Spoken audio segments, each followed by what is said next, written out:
In today's video, I'm going to teach you how to create a restricted API key in ElevenLabs. We're going to walk through generating a new API key and turning on restrictions so it's safer to use in your projects. By the end, you'll know exactly where to click, what each option means, and how to keep your key secure. Start by opening your preferred web browser and heading to the ElevenLabs website. From the home page or your main dashboard, look to the left-hand side for the navigation panel. Near the bottom of that sidebar, you'll see a section labeled Developers. If you don't immediately see it, scroll to the bottom or expand the sidebar to reveal all options, then click Developers. Inside the Developers area, choose API keys. This page lists any keys you've created and gives you controls to manage them. Click the Create Key button to begin.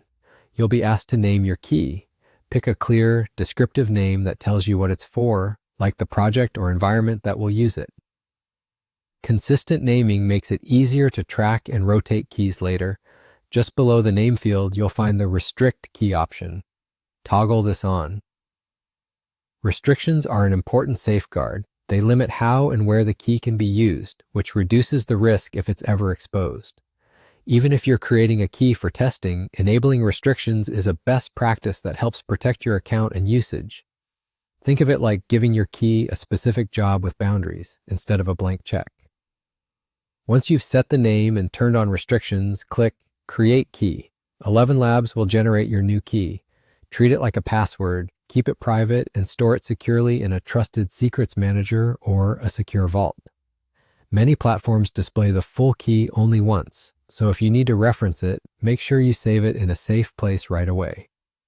Avoid sharing it in chats, screenshots, or code repositories, even if they're private. If you suspect a key has leaked, come back to this page, revoke it, and create a new one.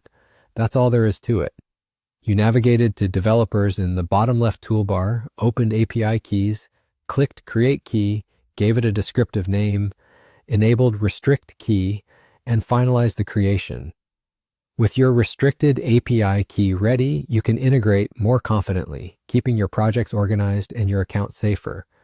If your interface looks slightly different, don't worry, the labels may shift over time, but the process remains the same. Go to Developers, open API keys, create, name, restrict, and you're done.